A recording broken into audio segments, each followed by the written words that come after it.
This Twin Peaks Investing podcast is brought to you in association with SharePad from ShareScope, the UK's #1 investment data and analysis software for private investors and traders.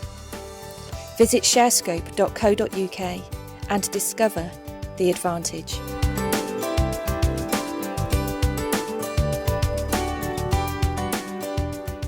Hello and welcome to the Twin Peaks Investing Podcast. This is podcast number 140. It is the 13th of November and it's just shy of 6 p.m. in the UK. Welcome to everybody from across the world. Thank you all for being our global audience. I'm here today with my brilliant co-host, Henry Viola here. You can find him at HT Viola on X, and you can also find him on Blue Sky, so go and visit him there. I'm not sure what your handle is there on there, Henry. What have you got? Long and complicated. I won't read it out. They haven't quite grasped the idea of a handle yet, so it's in several parts. Right. If you search for Henry Viola Air, you will find me though. Okay. And I'm also on there as Conquest3 as well on Blue Sky. So find us over there. We're going to be traversing over there eventually. I think on that note, Henry, maybe we should just do some thank yous for people that have been supporting us. I put a fantastic picture out earlier this week of our fantastic supporter, advocate, Terry. Yeah, used to be on Twitter as Terry Vaughan.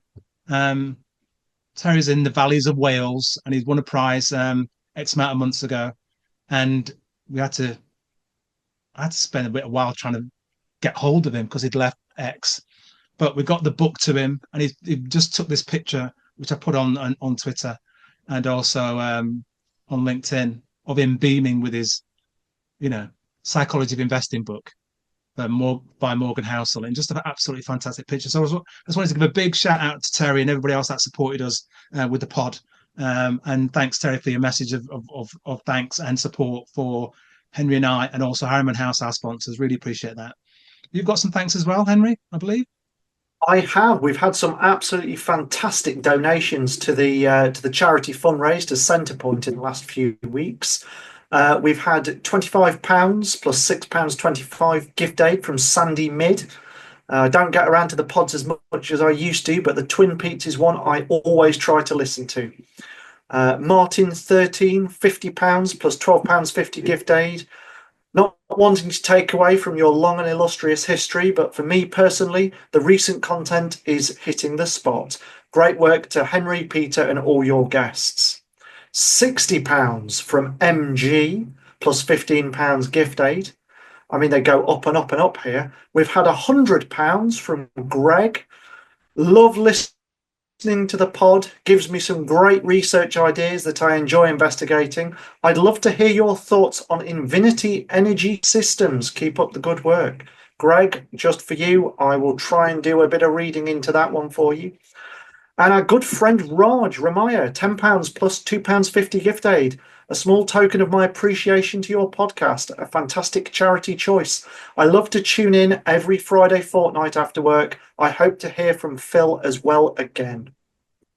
So thank you very much to everybody that's tuned in. Your donations are very much appreciated. Please do keep up the feedback. Please do keep up the donations. If you have donated already, please do consider sharing the charity fundraise page. The link is justgiving.com/page/Twin Peaks Challenge 24. Please do tag Peter and I, and if you do reshare it on social media, you can put it out on LinkedIn, on X, on Blue Sky. Stick flyers up in your local pub if you like. But all donations are very gratefully received. So thank you very much to everybody that has done so far. Brilliant. Absolutely love that, Henry. Thank you ever so much, everybody that's donated so far. We're heading towards, I think we're at 3.5k-ish, Henry. Our target we're over 3.5k. We are at £3,583 towards our £5,000 target. That's 71%. Yeah. So, ladies and gents, with 71% of our target of 5k, we've essentially got 6-7 weeks ish, and that's done for December at the end of 31st of December. So, if you can get us towards that 4k and a little bit over and nearer and nearer to 5k, that will be absolutely phenomenal. All that money is going to be going to Centrepoint, supporting youth homelessness. It's bitterly cold already in November, and we'll be able to make that donation to Centrepoint come January, late January, this February of 2025, and it'll make a massive difference to what they can do for X amount of young people that are going to be homeless during 2025 and beyond. So please support us with that as best as you possibly can at the Just Giving page that Emily's mentioned. We've also got to give a huge thank you to Tom Dorner of Polar Capital Global Financials Trust, who was absolutely phenomenal on the last pod. We got loads of great feedback from him, and he even enjoyed the pod with us and Henry. And what he's like, I actually enjoyed that. I was like, oh, thank heavens for that. You know what I mean? So Henry and I were a bit taken aback by his level of knowledge and skill and how he navigated it. He's coming up to his 12 months at Polar, and he's going to be an absolute star in the making, I think, given his background. So yeah, really, really big shout out to Polar Cap. And also, we've been blessed by the fact that they think that the pod that Henry and I did with Tom was good enough.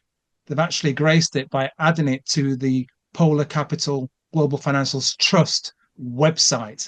They've added it onto their website. So that I feel like Henry and I must be doing something right if that is the case. So they've done that. So I just want to say a big thank you to the team as well regarding that. Where do you want to go next, Henry?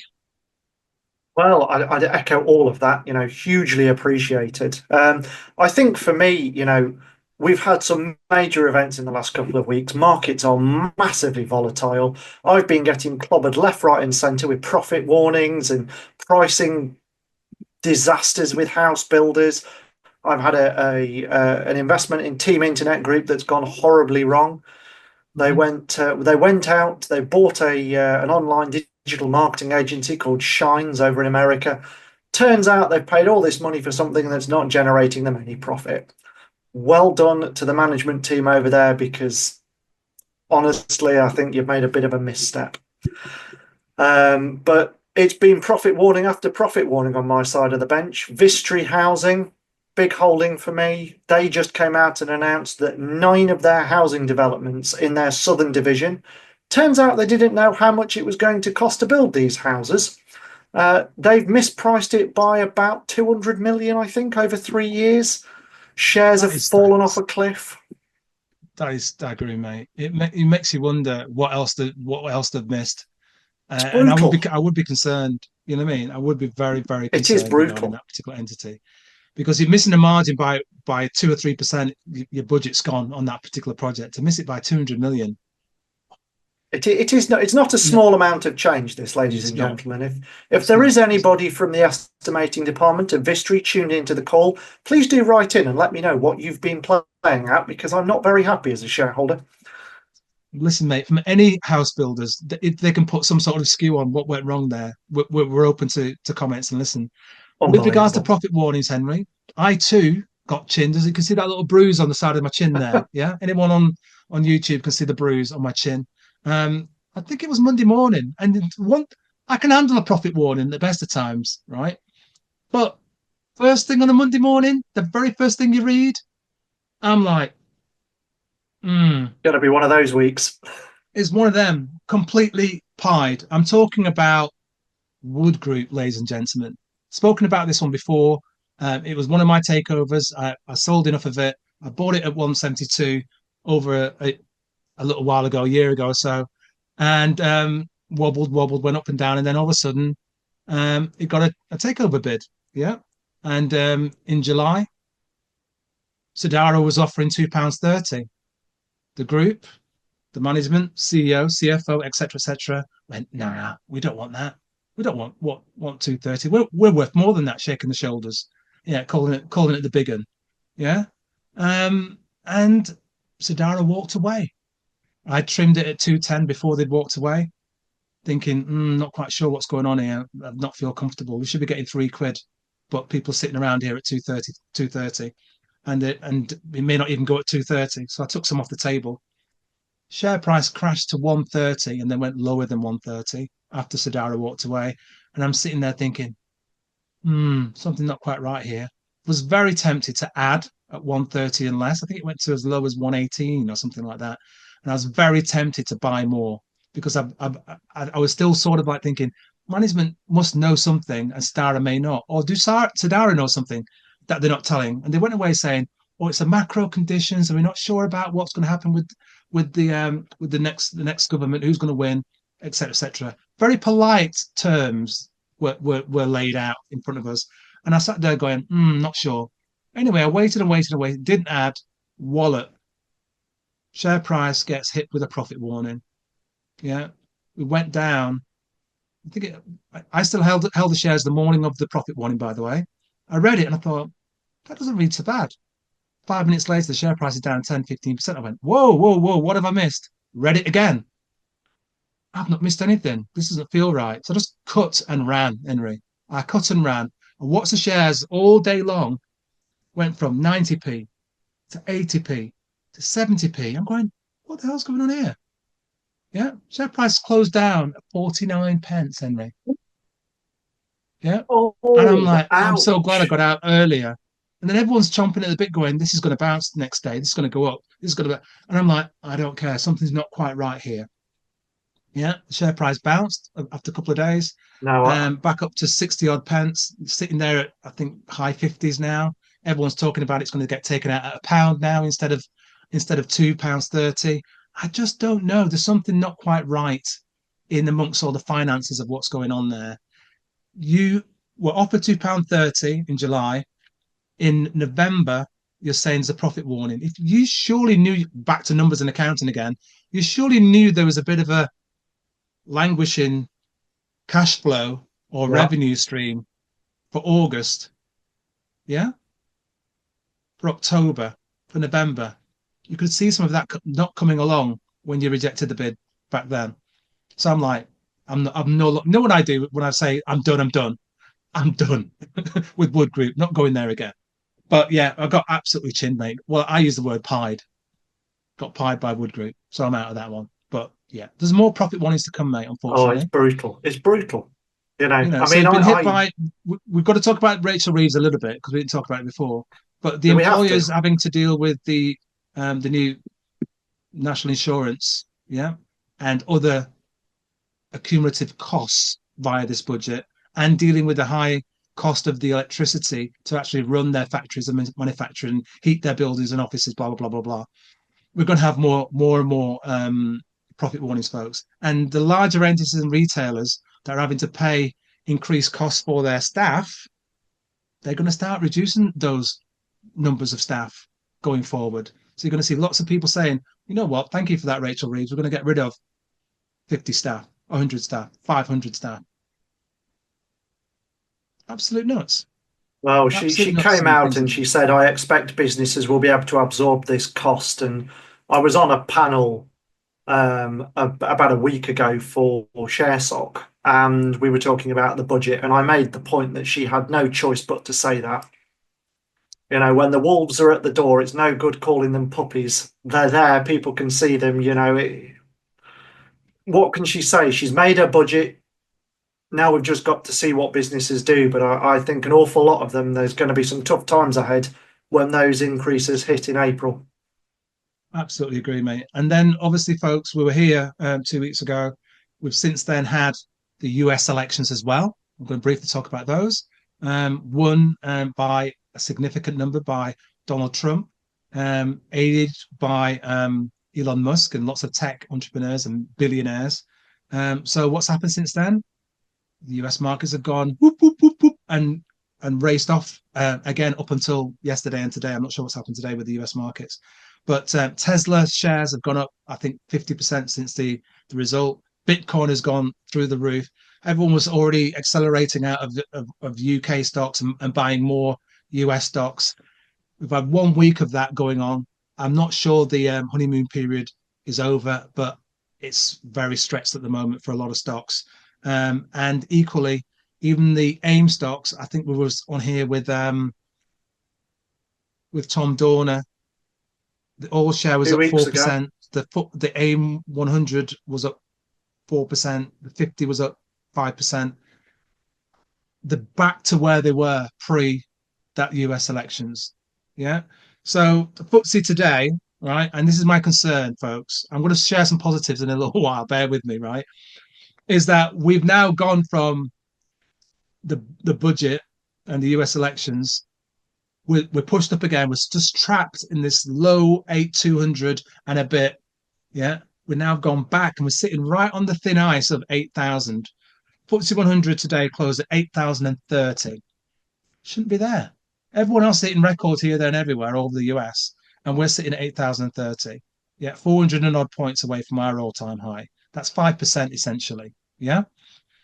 FTSE All Share 4,392, down 0.1%, 0.01%. So only 26 bits. FTSE AIM All Share is 729, down 0.21%. I think when I spoke last time with Tom, I'm sure we were looking at 740 odd ish for the AIM All Share. It had popped 4% that day when we were on here with Tom, and we've given up most of that already in the space of 2 weeks, Henry. So my concern is that if she doesn't pull her finger out, we are going to give up that level of 700 on AIM, and also definitely 8,000 on the FTSE 100 All Share. But I have some good news, folks. Do you want to hear this good news, Henry? Do you like Go a bit on, of shoot. astrology? Yeah, you know, what star sign are you? Let me ask you what star sign you Me, are. I'm Henry. Leo. Leo, okay. This is a quick hello to you, our valued Twin Peaks investing podcast listener. Whatever channel you're listening to, please make sure to subscribe and you'll always be the first to get the new episodes. Thank you for your continued support. There is something coming out, Henry, and this has been muted. Everything gets muted what Rachel Reed might do or may not do, right? And I'm going to read this as it says here, okay? The government will set out its plans for a world first. I hear you all chuckling. Rachel Reeves has already done many world firsts already, right? But she's going for another one, right? Oh, gosh. With its plans for a private stock market regime, right? Flagging the IPO pipeline. She's going to revive the IPO pipeline, folks, right?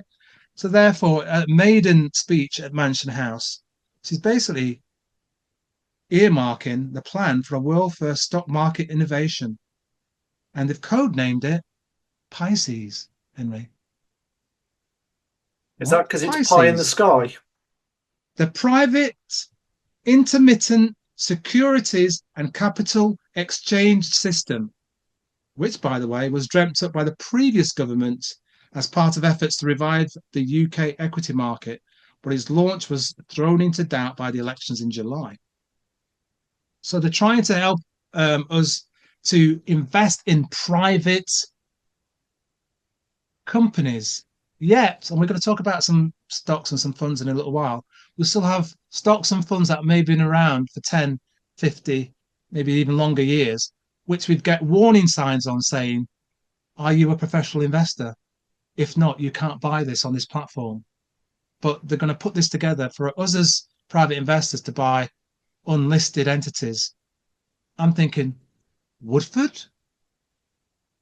What happened there? You know? Thoughts, Henry? Do you want to be a Pisces investor? I'd seen the headlines on this. I didn't realise, I'd not read the detail of it, so I didn't know what it was. That sounds absolutely insane. I mean, what on... I'm speechless. With all the cons... Keep your cool. Don't swear on this podcast. Keep your cool. So, carry on.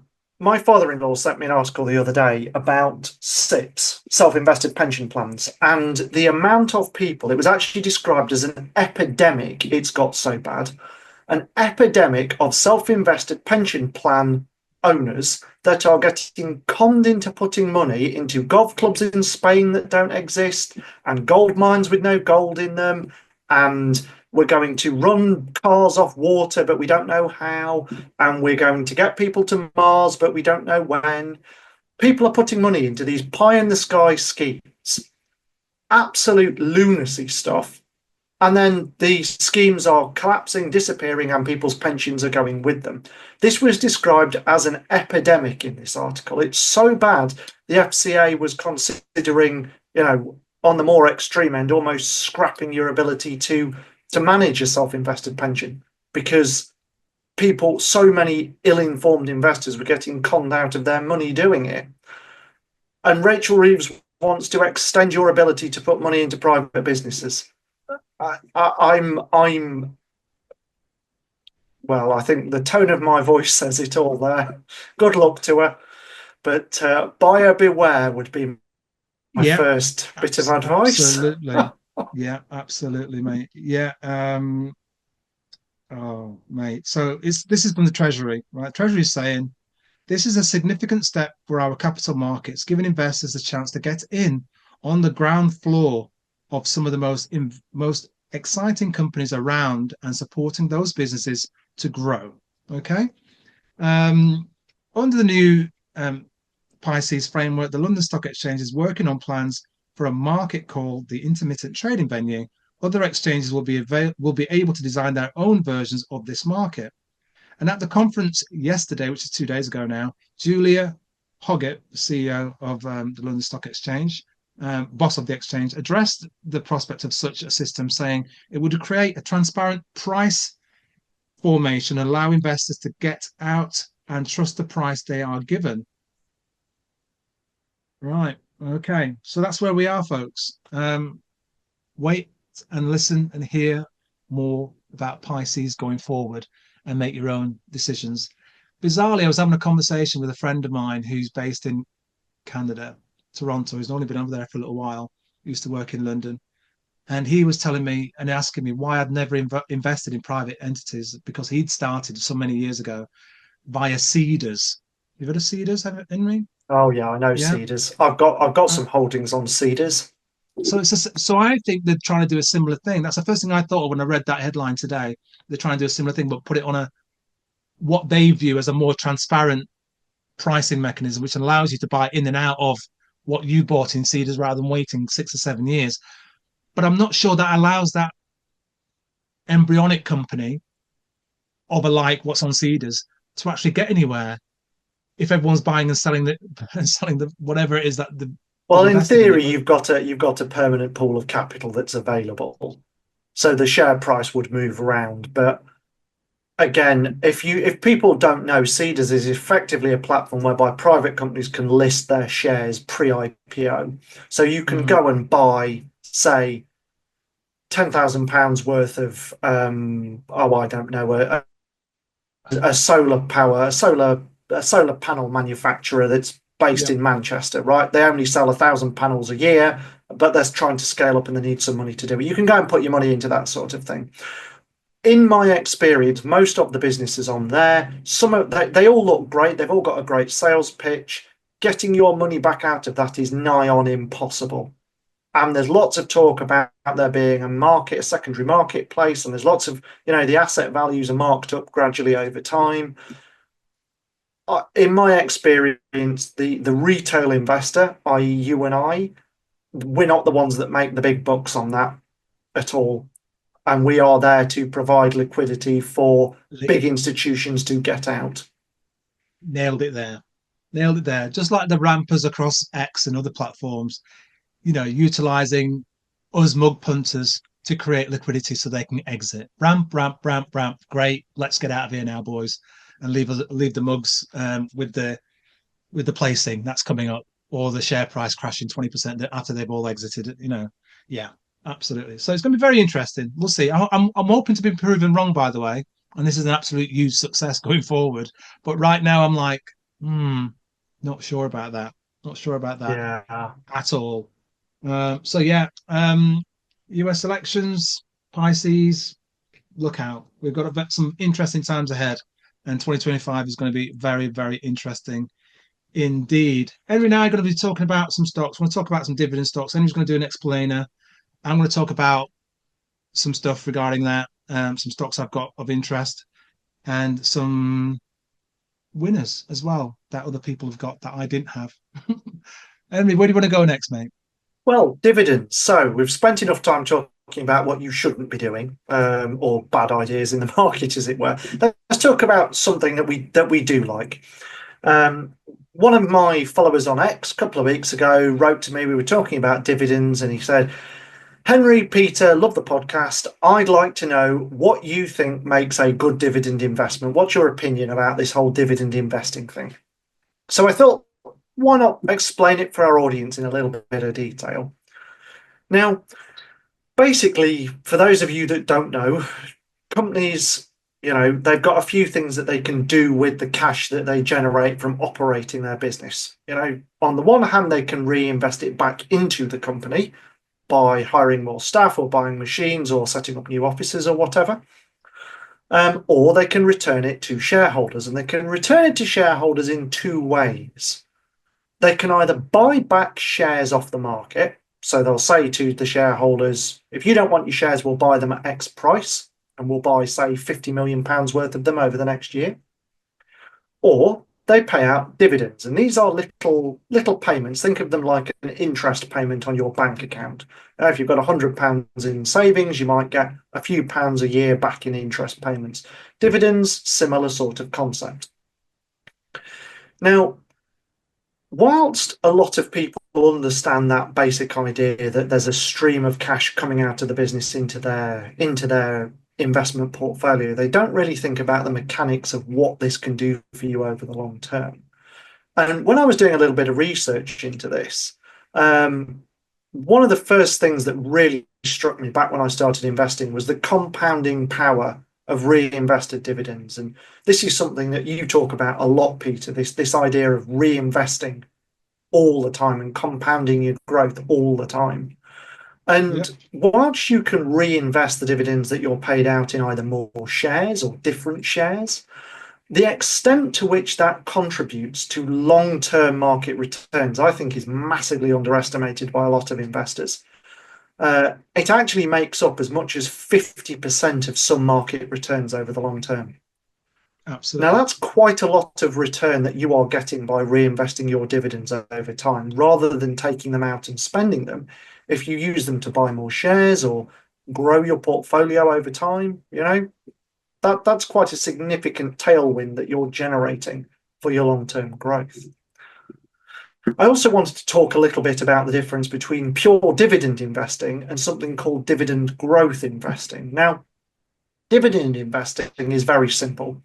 You go to the stock market, you take your list of, let's say 1,000 different companies that you could invest in. You pick the ones that pay a dividend and you invest in those. Every quarter, every half year, etc., they will pay out a little bit of money, and you harvest that money over time. Dividend growth investing, however, is a slightly different concept. And dividend growth investing, rather than focusing on the yield itself, so if a share is valued at, say, £100 and it pays out 6% a year, that would be a yield of 6%. Dividend growth investing is looking at the long-term rate of growth of those dividends, of that £6. So if you hold that share for, say, 10 years and it starts out by paying £6, the year after, what does it do? Does it pay another £6, or does it pay £6 and 10 pence, and then £6 and 15 pence, and £6 and 20 pence? That expansion in the dividend is called dividend growth. And those increasing dividends, companies that pay those increasing dividends, they tend to outperform over the long term, because the only way that you can pay more out in a dividend is if you're growing your earnings long term. And if you're growing your earnings and you're growing your profits and are able to pay greater dividends, the company's actually becoming stronger over time. And that can be a very underestimated thing by a lot of investors. So dividend growth is something that I personally quite like to look at. And this comes back to this idea of dividends in and of themselves being seen as a signal by the market. So you take the London Stock Exchange, you've got, 5,000 companies you can go and put your money in. How do you pick the good ones? Well, dividends reflect, or they should reflect, a company's ability to generate profits. And they serve as a management's sort of confidence in their future outlook. If the management team are confident that the business is going to do well moving forward, then they feel able to declare a dividend and to grow that dividend over time. So I like to look at companies that are paying dividends, that are growing dividends, and likewise trying to avoid companies that are cutting or eliminating their dividend, which can act as an early warning of potential issues. So if a company, I don't know, let's say underestimates the cost of their house building by 200 million, all of a sudden, you've got a hole in your income statement and you go, well, how are we going to pay our dividend next year? What do we do? Well, we better cut the dividend because we've still got to build those houses because someone's gone and bought them off us. Whoops. Probably not great. Dear. Incidentally, I'm not saying... I feel for Vistry. They're going to get hammered today, aren't they? Go on, carry on, Henry. Carry on, mate. Did a fantastic job. So so you want to watch out for these cuts and these eliminations over time. But this brings me on to a huge red flag for investors I really want to focus on here, and this is something called the yield trap. Now, retail investors, a lot of people I talk to, they're drawn by high yields. They open up, SharePad, and they sort for yield and they filter highest to lowest and they go, blimey, look at this. Legal & General's forecast to pay 12.5% next year. I'm going to go and buy some of that. In fact, I'm going to top up on that. I'm going to buy that every single day for the next 3 months and I'll lock myself in a 12% yield. The only problem is, ladies and gents, this could be a yield trap where the high yield is actually a sign of financial trouble rather than an opportunity.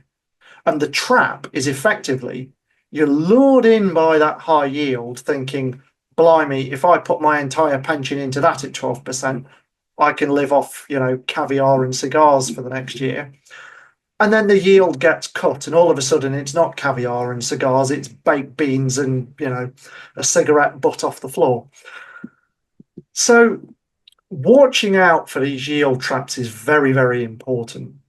Now, if you take this idea that that the yield is effectively your annual dividend per share divided by the stock price per share, when a stock's price falls sharply, the dividend therefore goes up. And you have to ask yourself the question, why has the price fallen? What's the market seen? What have earnings done? What have profits done? Where does the market think this company's going? Because they're selling off the shares. It doesn't matter that the yield's going up all the time. Now, it might seem like a great income opportunity, but actually, if you're not careful, you are poised to put your foot in that bear trap and get your leg ripped off. Not good. So I thought you and I maybe could talk about some of the things that will help investors avoid those kind of, yield traps, as they were. So I'm going to hand over to you, Peter, now. I'm going to pass over the mic. What do you like to look for in a brilliantly said, mate. Brilliantly said. Brilliantly covered. I need to go back a bit to some of the things that you said, though, to reiterate some of your points there, if I may. Right. First and foremost, right, one of the most important things you're ever going to do is to get paid whilst you wait. So buying a stock that you think you want to hold long term, if it's paying you a dividend, you do not have to choose the one with the fattest, chunkiest, juiciest, largest dividend. You're probably better off choosing one with an average dividend yield. Yeah, whether that be 2.5% or 3.5%. Got to remember that the best performing stocks in the US, most of them don't even pay a yield at all. Yeah, and those that do, I don't know what the average is, but I would say some of them pay 2%, 1.5%. We pay a good yield over here. We tend to reward shareholders for, I say over here in the UK, for being patient investors. So you don't have to go and choose the one with the highest dividend yield. Also, you talked about the growth of the dividend, Henry, and I like the term for the companies that give you a progressive dividend. Yeah, they've stipulated in their mandate that going forward, if growth of their cash flow and profitability continues, they will share the winnings with their shareholders by having a progressive dividend. And if and when we see that a company feels, to use Henry's words, confident enough, yeah, they will come out and say, you know what, we've increased the dividend. And a sign of that confidence will be a dividend increase of 10% or more, right? And if it's a progressive dividend, the half year dividend, they've increased that. And get to the full year, they've increased the full year dividend as well. Yeah, that progressive stance. And the first time they say that, we're now going to introduce a progressive dividend. That's a very big whoop, whoop, sort of green flag for me to say, these ladies and gents of this company are very, very confident in what they're doing going forward, or what the foundations have laid for the next 3 to 4 or 5 years. They've declared, they put their hand out to say, going forward, we're going with a progressive dividend. That, to me, I'm alert to that now. I'm looking at that company and I'm thinking, let me have a look if this is a company that I want to involve myself in the space that they're in. All right. Other things you said, Henry, with regards to 10%, mentioned cash flow being important, but also talked about the flags, the red flags, the concern, right? I don't want to use that same name as you, but there's other companies are available to lambast. I won't say which ones, but you've got to be concerned, as Henry said, with regards to the profit warnings, right? The really, really chunky dividend, right? The share price has come down. They said they're going to maintain the dividend. What if they don't? What if all the pension funds and all the institutions out there have bought into that company for its dividend yield? And like Henry and I have experienced, they then come out and say, we're going to cut that dividend.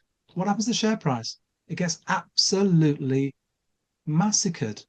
Yeah, because all of those dividend houses and institutions are all trying to sell. To use my great friend's terms, they end up looking like fat men on a bus. Yeah, all trying to get off at the same time. Ain't going to happen. There's only one exit.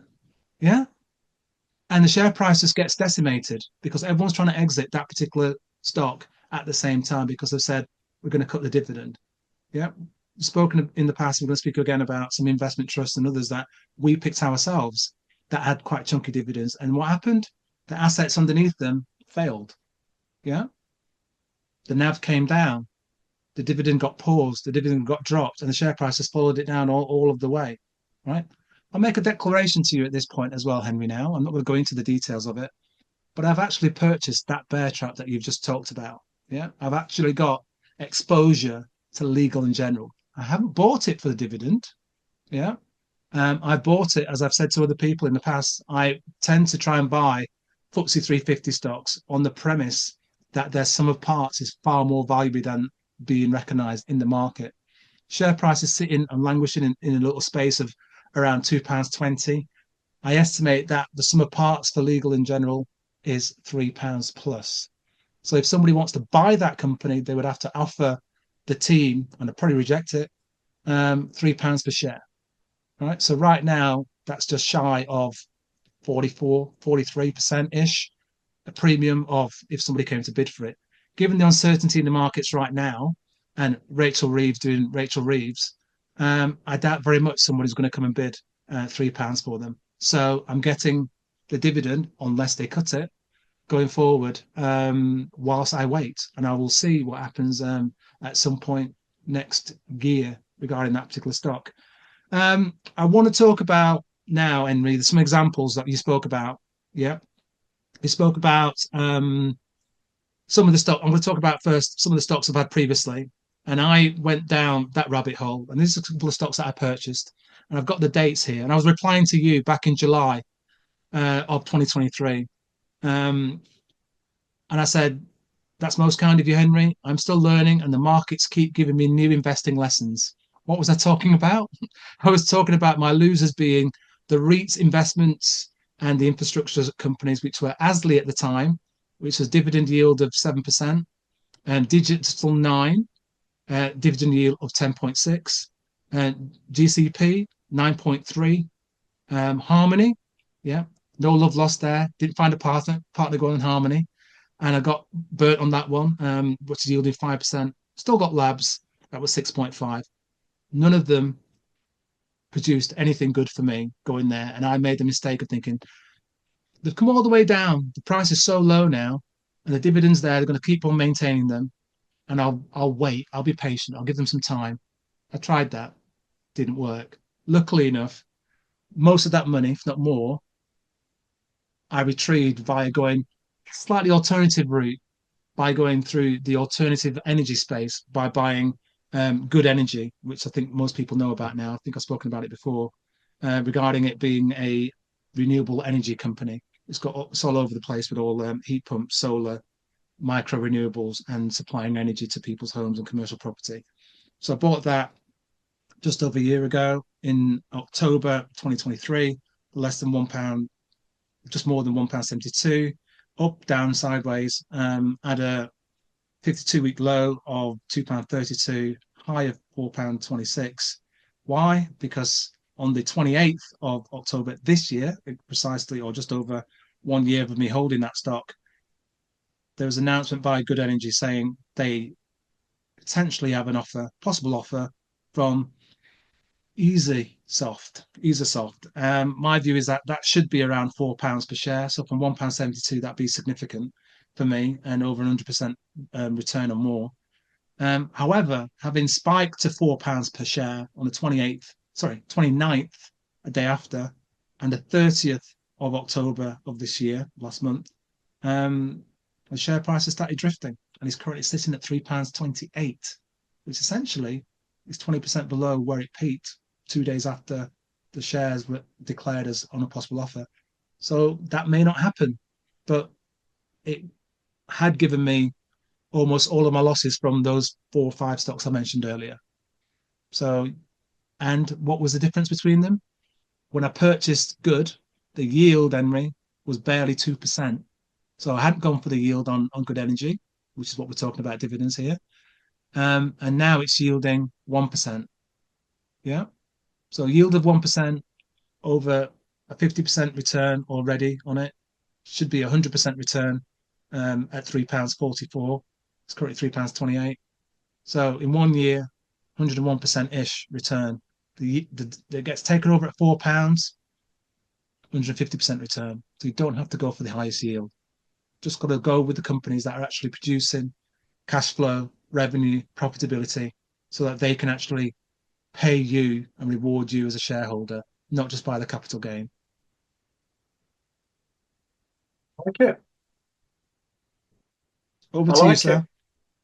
Well, on that idea of looking around the market, I was a little bit inspired after we had Tom on the last episode, actually, talking about insurers and financials and the like. And Absolutely. I started doing a bit of digging around on SharePad, and I came across a company that I've never looked at before, but operates in the insurance space. Yeah. It's not an area that I know inside and out by any means. It's a diversified international insurance group, effectively, and they offer a wide range of insurance type products across retail, both digital and traditional insurance, the London market. So this is Lloyd's of London insurance, and reinsurance, which is, as Tom described it, offering insurance to other insurers. Yep. And each one of these 4 parts faces really unique challenges and opportunities, but I think it's actually quite a well-diversified business, this. The company is called Hiscox. The ticker is HSX, and it's described as a property and casualty insurance business that operates around the globe.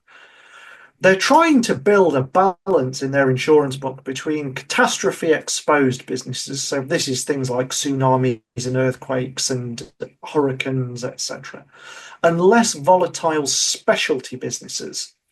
And their product range includes all sorts of insurance. You've got property insurance, casualty insurance, crisis management, which is all about insuring against acts of terrorism and kidnap and ransom, and you've got marine insurance, so this is cargo, shipping things around the world and transporting cargo over land and sea.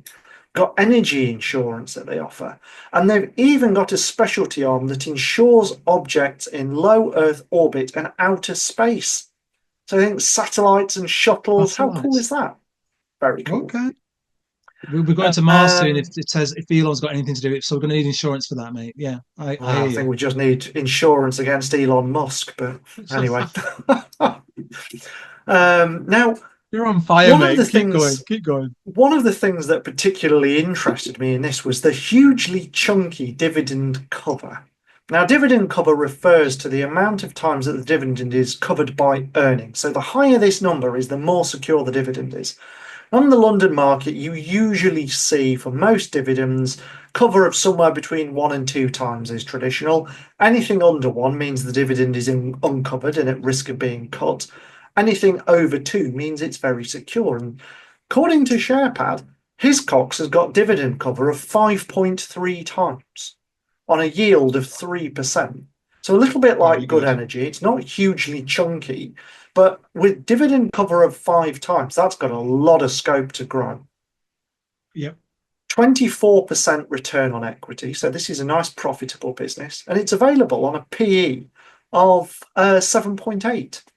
So not particularly expensive. And that sort of reflects the risk of insurers generally.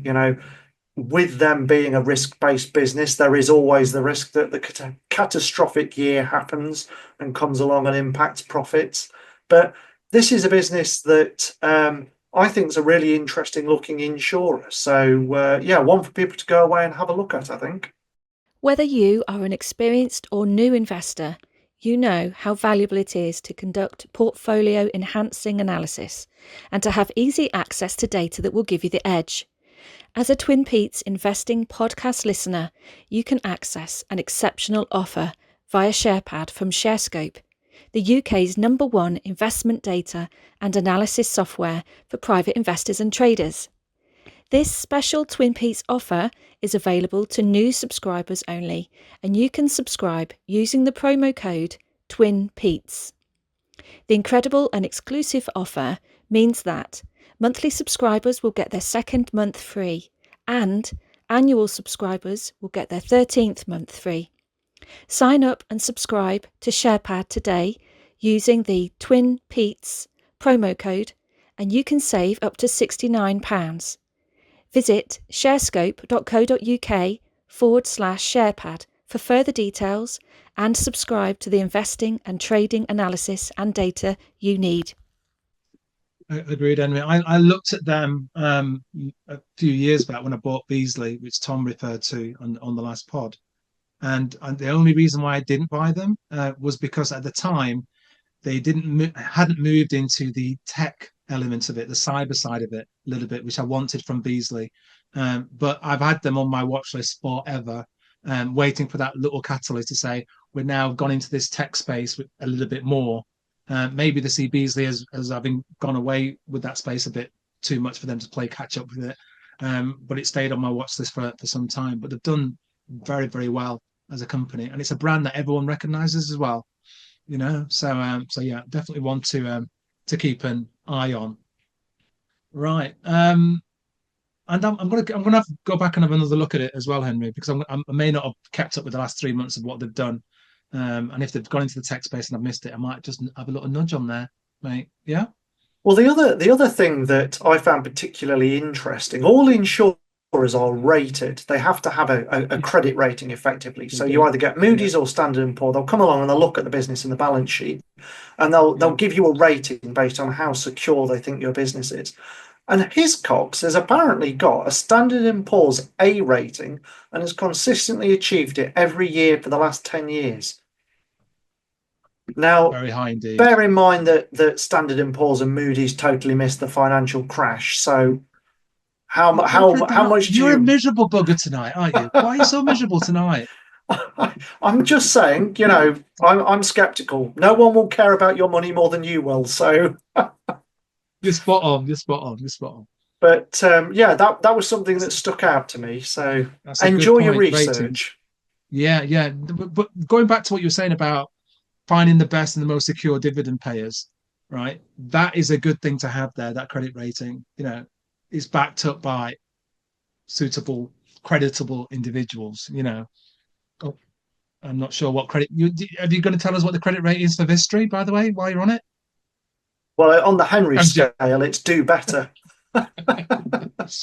Okie dokie. I am now going to tell you, ladies and gents, about a dividend hero. right? I think Henry calls them aristocrats, but he would, because he's a bit like that. He likes he wears a suit on a daily basis, even when he doesn't even have to. Isn't that right, Henry? Pretty Yeah. much. Right. I'm going to talk about Brunner Investment Trust, Henry. Ticker symbol BUT. Last NAV was £4.33. Current price £15 per share. What's unusual about that? It means it's trading at a premium, ladies and gents, of 6.5%. The yield here is 1.56%. Why am I telling you about it? Yield of 1.5, premium to NAV 6.5. Well, ladies and gents, ignore the small dividend. This particular share has been paying, investment trust even, has been paying dividends, consistently increasing dividends for 53 years. Yeah. Let's just run these numbers by you, right? Share price total return 1 year this year. Have a think, have a look in your portfolio and tell me if one of your shares in the past year has returned 52.2%. Does that surprise you, Henry? Last 3 years, 45.7. Last 5 years, 104%. Last 10 years, 265.6%. Year to date, we're up 29.3%. On a 3-year annualized basis, compounding, you're trying to compound your portfolio. Every £100 at 7% each year will compound in 10 years, just above 10 years, and give you £200, right? 3-year annualized return, total annualized returns 13.3. 5-year, 15.33. 10-year, compounding that CAGR in your portfolio, 13.8. It's almost double the 7% you want. Yeah, it's not bad. Why is it at a premium to NAV, right? And how has it managed to actually perform so well at 13.8 compounding over the past 10 years? Here's the trick. When that name does not let you know anything about this company and this investment trust. Top 10 holdings, Henry. I know Microsoft, this one. United Health, Visa Inc., Taiwan Semiconductor Manufacturing, Thermo Fisher Scientific, Intercontinental Hospital Group, Partners Group, Bank of Ireland, Microchip Technology, and Shell.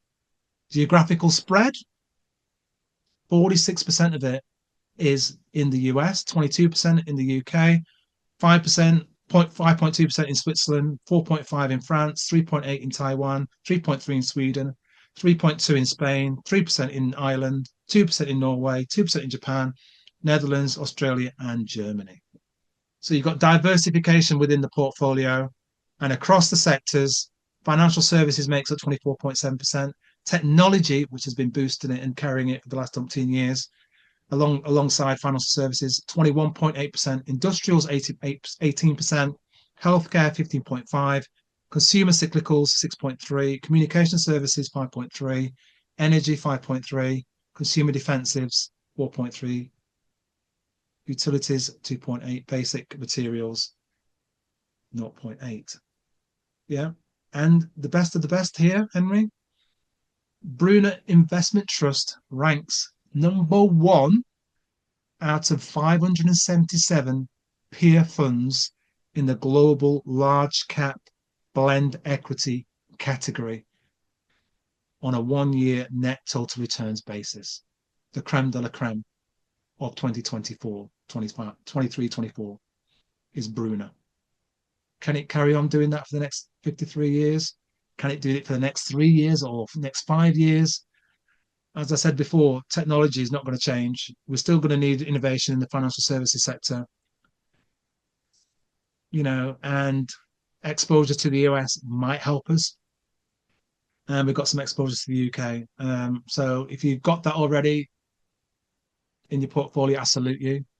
Very well done regarding that. I don't own it. I've never owned it. I wish I had, but I don't. But that's a hugely successful investment trust that's only yielding 1.5. You say only, but it hasn't lost you any money in 10 years. That's what you're looking for when you're buying a stock, buying an investment trust, to not lose money. Yeah, be prudent and not choose the highest dividend. Choose something that's going to end up rewarding you for your patience and compound your portfolio at twice the going rate of 7%. Thoughts on Brunner? You say you know it, Henry. You were going, ooh, ooh. What were you going to say about it? I do. I know what's in it. For the simple reason, well, I say the simple reason, this shows me messing around with SharePad too much, but I was looking at how different sectors of the market have performed and how different trusts have performed and what has been the driver. And some of the more knowledgeable listeners on the show will know that mega cap US tech has massively outperformed the last 10 years. It's not really much of an insight to say that. But there was a really interesting article I was reading the other day. I wish I could remember the name of the analyst. It might have been someone from Goldman Sachs, was saying that the US has got serious headwinds coming up against it now with the debt and with costs. And, just because Microsoft and Apple and Google and Tesla have done so well the last 10 years doesn't mean they're going to do so well the next 10 years. And funds like Brunner, who have done very, very well on this, have done well on the back of a cyclical trend. Those large mega caps have come to dominate everything. But their third biggest holding is Visa, the payments processor. Yep. Now, as far as I'm aware, it's either Visa or MasterCard. I think it's Visa is actually being examined by the US Competition Authority for having a monopoly at the moment. And just like they've smacked Google in the eye and gone, we're going to start breaking you up, they're now trying to do the same thing with Visa. You've also, their fourth biggest holder is the Taiwan Semiconductor Manufacturing Corporation. Well, as a good member of one of your audiences once asked you, Peter, what's going to happen when China invades Taiwan? That old question. Exactly. And they're already prepping, they're already going and looking elsewhere as to who would get involved in that space because the chip industry would just come to a halt. Incidentally, I don't think China is going to invade Taiwan because, it would just be insane. But I'm not a geopolitical strategist. This question was once asked of Peter in a panel session. Cue stunned silence by all four panelists plus Peter. I'm not sure what conclusion you came to on the day, but it was certainly a curveball of a question. It was a curveball of the question, mate. And I don't recall what I actually said, but I remember just my brain just racing away as everyone just looked around, the four panelists looked around, and I had to come up with something quick. But yeah, very interesting times. So yeah, that's where we are, Andy. But I think you mentioned there about the weighting of US tech and the weighting of US stocks in general across the global markets, right? MSCI World, I think it's taken up something like 44 or more, it's more percentage of the weighting of global markets is exposed to the US. So when the US tilts or pivots the wrong direction, the markets could be up for could be in the world of hurt as they then having to navigate a lower S&P 500, Dow, and NASDAQ. So yeah, it's a bit concerning. All right. Where do you want to go next, Henry? Do you want me to do another stock, or do you want to do one? Well, I was going to say I've got another insurer here. Would you believe? Okay, go for it. I was just fascinated after Tom was talking about them. I started poking away, and I've come across another specialty insurer and reinsurer.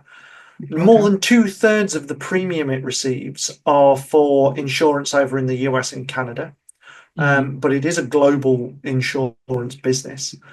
They provide insurance in the energy, marine, and aviation sectors, so a little bit more concentrated than Hiscox. Okay. Now, 2/3 of the company's premiums, this is payments that they are paid by the market to insure risks, are made through something called their Cathedral platform, which consists of 2 syndicates within the Lloyd's of London market. Now, little bit of jargon there for you. For those of you that don't know, the Lloyd's of London insurance market is a marketplace for insurance. It doesn't actually insure anything itself. It's comprised of insurers that insure risk inside the Lloyd's of London building. Those insurers form what are called syndicates, which are groups of insurers that come together to insure a peril. So when the Titanic was originally insured, you can go to Lloyd's of London and you can see the insurance slip. And this is where somebody has actually gone around with a piece of paper and they've gone and visited dozens of different insurers inside Lloyd's of London, and they've said, hey, I've got this ship. It's absolutely wonderful. It's completely unsinkable. Would you like to insure it? And lots of different insurers then went and said, yeah, I'll put some money against that. And, well, we know how the end of the story goes, but this is effectively what the syndicates do.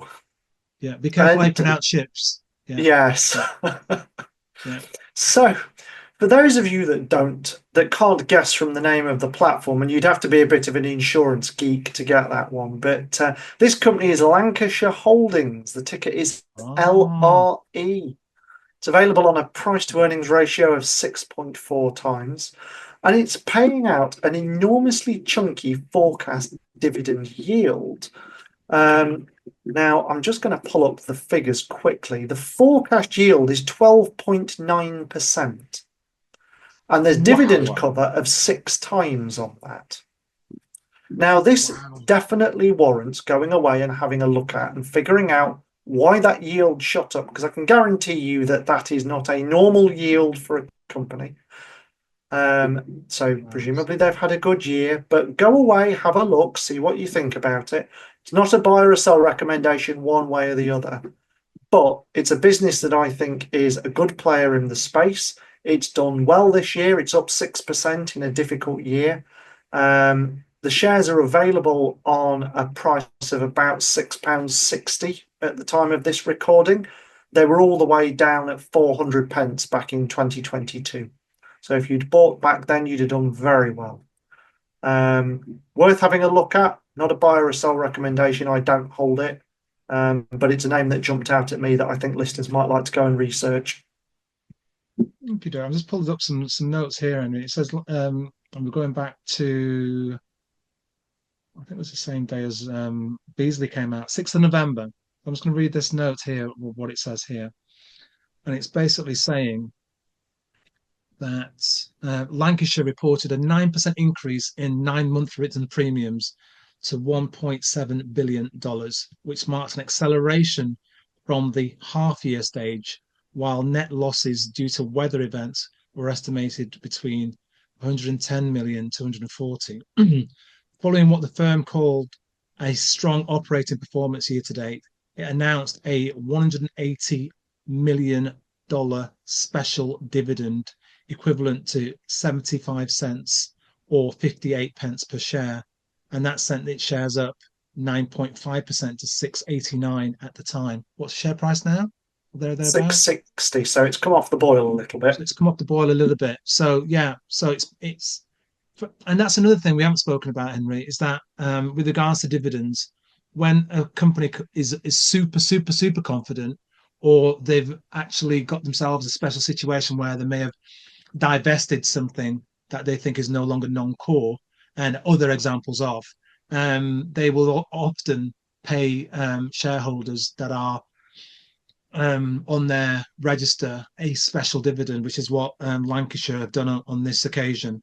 But even without that special dividend of 59 pence, it'd still be up there at maybe 10%, maybe, if not more. So yeah, so that's another one to keep an eye on, most definitely. But alongside Beazley, they've been strong over the past few years. So yeah, another one to consider. And you don't hold it, and I don't hold it, and that's why we're talking about it. We're not here to ramp the stocks we're talking about. So right, Henry, I want to talk about another dividend hero, if I may.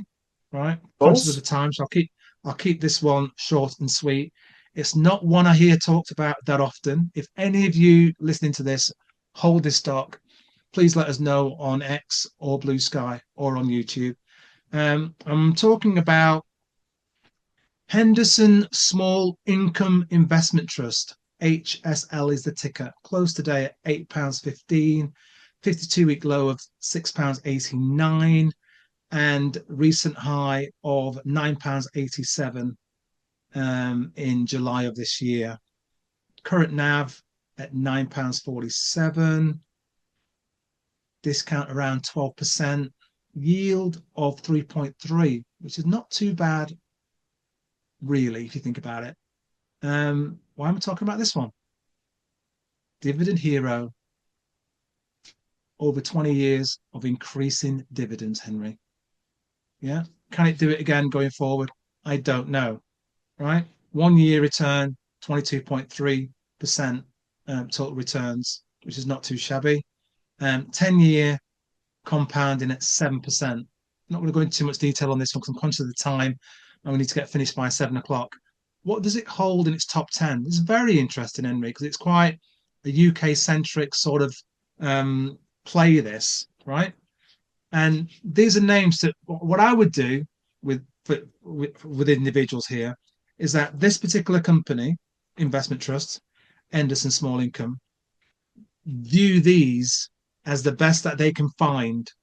Yeah. So I'm giving you a little head tip here, ladies and gents. Yeah. This top 10 here would be 10 stocks to go and investigate further.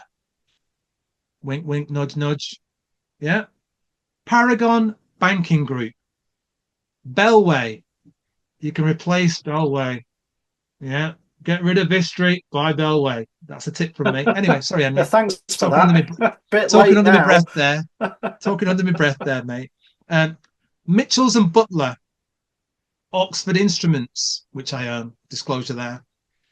Balfour Beatty, Future PLC, OSB Group, Vesuvius, Gamma Communications, Computer Center.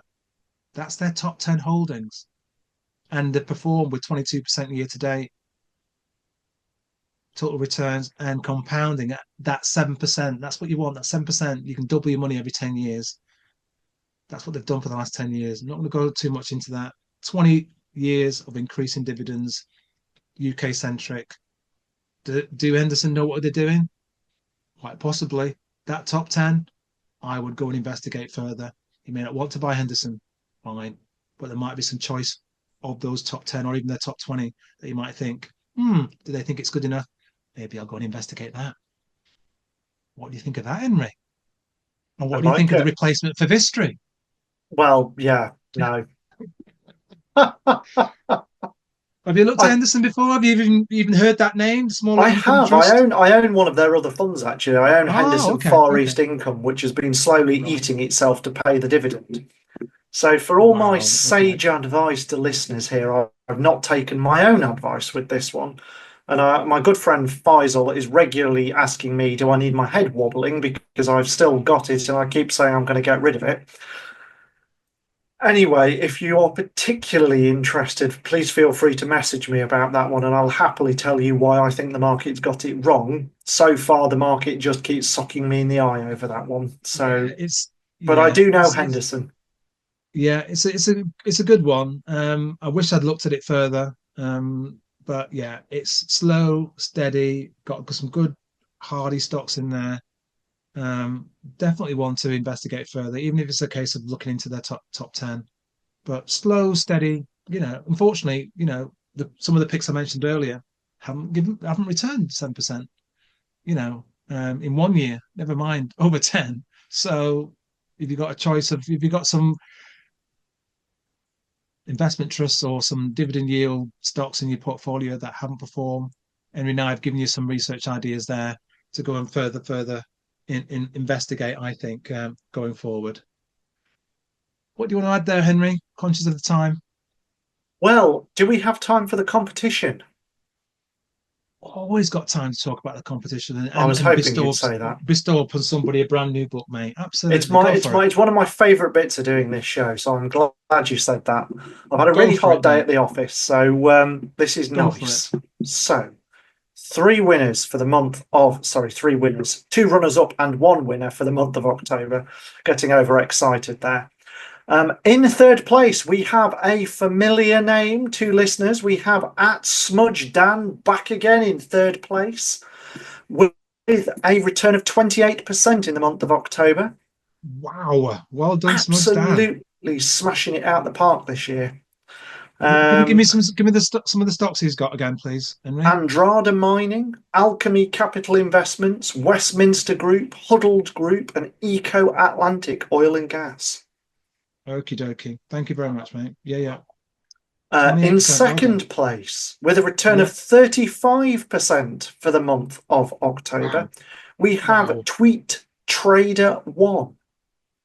Sweet. With Wise PLC, Acuity RM Group, Alkemy Capital Investments, Augmentum Fintech, and India Capital Growth Fund.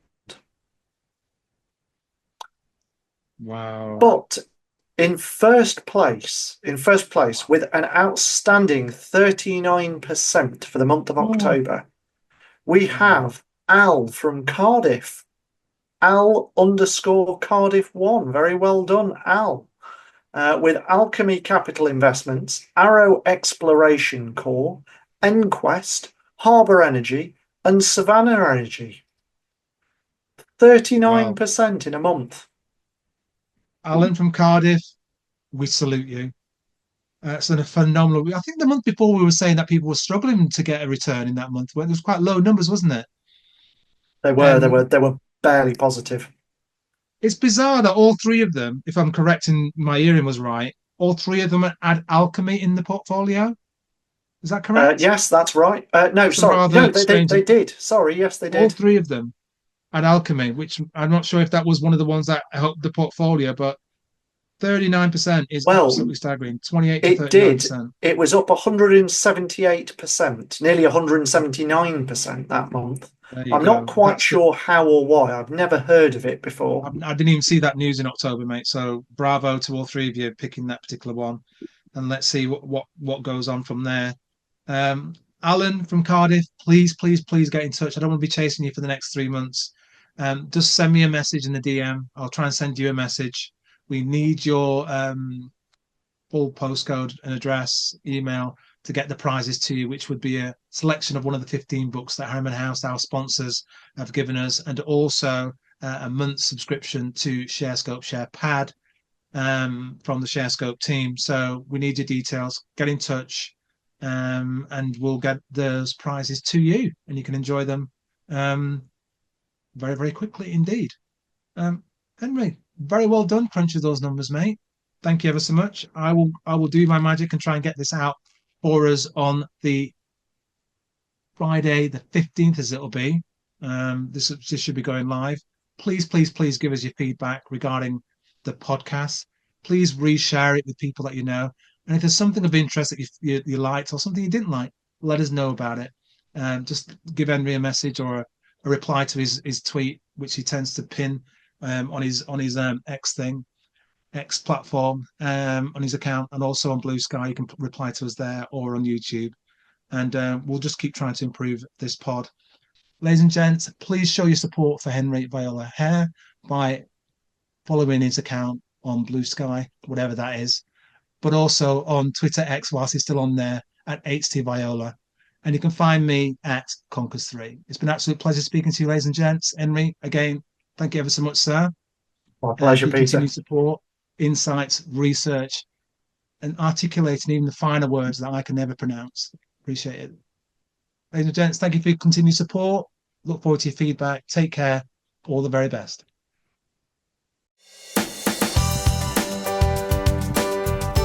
This Twin Peaks Investing podcast is brought to you in association with SharePad from ShareScope, the UK's #1 investment data and analysis software for private investors and traders.